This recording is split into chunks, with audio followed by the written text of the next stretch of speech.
Rejoice because it is Friday. We made it to the weekend, but we got to get through Friday, of course, first. Okay, sunny but cool today, so let's head on over to meteorologist Thomas Patrick to break it down a little bit more for us. And Thomas, could we finally see that 70-degree day this weekend? Maybe, Tim. Maybe. By the way, the power of maybe. By the way, it is also Friday the 13th. Oh, no. How do we not know this? There. Yeah, our director Dylan is a big fan like of that. that. You're going to be watching one of the movies today, right? Oh yeah. Very much so. But it is quite cool out there for this morning, especially with that wind that picked up through the morning hours. Look at the sustained wind of 24 miles per hour. That is quite strong, for especially on a morning where our temperatures are in the 30s. So you factor the wind chill into that. Yeah, the wind chill is 23 degrees. That's what it feels like as you're stepping outside this morning. It's all a result of that cold front, which is now accelerating across the area. The precipitation has moved along and is thinning out quite a bit. So we have the clear skies, the sunny skies, but it's just the winds that's what is most noticeable outside. So yeah, you will definitely have to use the heat in your car this morning if you are heading off to work in just a couple minutes time. It's still 33 degrees in Ritzville, 31 out of Moscow, but again, those winds are strong, putting the wind chills in the 20s all across the inland northwest. If you're looking ahead towards the weekend, well, it's definitely warm. This is why I said maybe, Tim, because I forecasted 69, but I think there's a reasonable chance that we could hit 70 degrees at the same time. That plus 2 rain chances for the weekend. A lot to cover in your full forecast in just a couple of minutes' time. We've got students coming in and out of our office. We need police at Lewis and Clark right away. New details now into the day. A group of students allegedly threatened teachers at Lewis and Clark High School. Teachers at the school claim students don't feel safe there. Last week, Spokane police charged 2 female students related to the chaos inside the school. New 911 audio details what happened at the school almost 2 weeks ago. One of the calls came from a staff member who was inside the student office. We have students that are coming in our office threatening us, and they're all over the place. There's a mob of them. Can we just have some police here? Yes. How many of them are there? I saw at least 75. Okay, and you don't know what they're protesting or what's going on? No. Okay, and they're threatening to beat up girls staff? yelling that we're not protecting people. Now, during the calls, you can hear some yelling in the background. The staff member appears to ask someone to notify the district as well. Now, KREM 2 did talk with some students regarding their safety at school, and a few of them said that they actually do feel safe. However, most said that they feel like the staff members are not doing enough. There's people that just hang out in the bathrooms and they give you weird looks for no reason and you're just trying to use the restroom. The school doesn't really do anything to make sure that we are safe. We always feel uncomfortable constantly. And I feel like I'm not safe because they don't listen to me. And I feel like if not being listened to, then it's obviously like the issues are going to continue to go on. So the school board has not responded to our request for comment on this matter. The district did send us a statement saying the school administrators have been talking with staff and families about how to best move forward. Well, looking ahead, 2 women's marches will be taking place in Spokane and Coeur d'Alene tomorrow. Both marches coincide with a national women's march taking place in Washington, D.C. The protests follow the leaked draft opinion from the Supreme Court that, if finalized, would overturn the abortion ruling Roe v. Wade. The Coeur d'Alene march starts at 11 a.m. on 19th and Sherman, and the Spokane march starts at 5 p.m., and marchers will meet at the Red Wagon.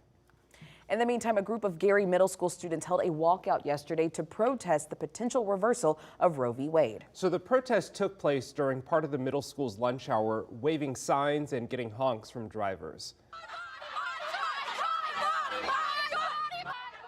So the group of about 25 Gary Middle School students stood out on the corner of Nevada Park, and a protest was organized by Nevaeh Figueroa, a student who says she got the idea from TikTok, and her mom who told her to go for it.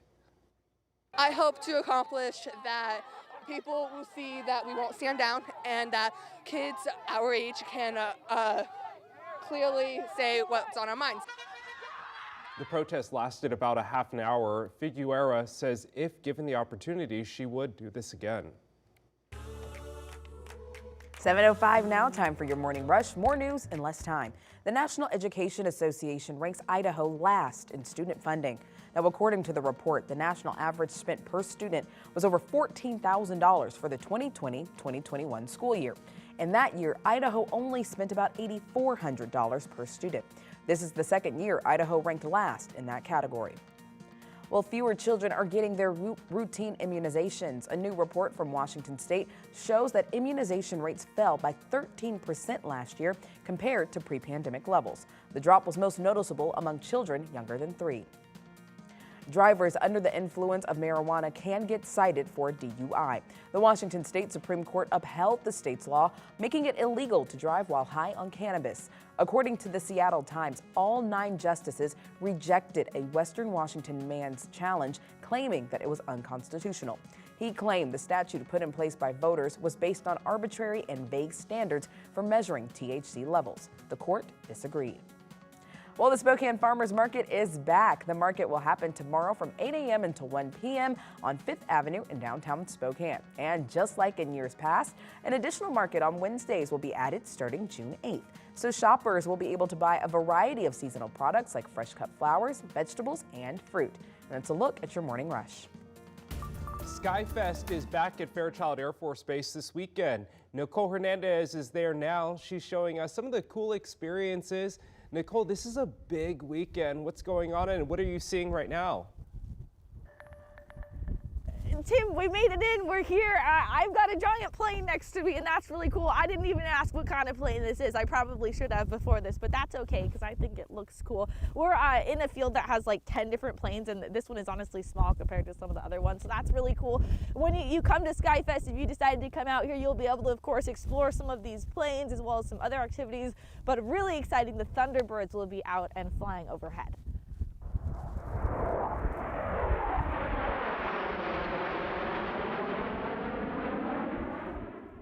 So there will also be aerobatic planes and bombers flying overhead. There will be planes on the ground, like I mentioned, for people to check out. There's going to be a kids zone, a STEM area. There will also be people answering questions about career fields here at Fairchild. There will be food and vendors as well, so lots to do. We also talked to Colonel Bentley about exactly what's going to be happening this weekend. We have a C-17 demo, KC-135 demo, a lot more. So definitely come out and help us celebrate our base's 80th anniversary and the Air Force's 75th anniversary. All right, so here's a look at the details for this weekend, Saturday the 14th and Sunday the 15th. That's when it's happening. Gates are opening at 9 a.m. both days. There'll be flying acts from noon to 4:30. And if you're going to be in the area, even if you're deciding not to come to Skyfest, do look out for traffic. There should be some traffic impacts on State Route 2 between 9 a.m. and 6:30 p.m. on both days. Now, if you haven't, oh, there it is. If you haven't noticed already, it's windy out as well, and it's a little chilly. So one thing Colonel Bentley mentioned is also just warm up a little bit, bring your jacket, maybe bring an umbrella in case of some rain, but either way, they're going to have a fun time out here this weekend. In Spokane, Nicole Hernandez, KREM 2 News. And that brings us to our wake-up call this morning with the return of Skyfest. We want to see your favorite photos from past Skyfest events. Text us at 509-448-2000 or post them to social media. Just make sure that you use the hashtag #UpWithKREM. Right away, we always knew we wanted to open a location here. I let a customer from there, they move over here so they know my food. Seattle businesses are heading east, and these business owners say Spokane provides a lot of opportunities for growth and expansion. KREM 2's Boomtown coverage continues.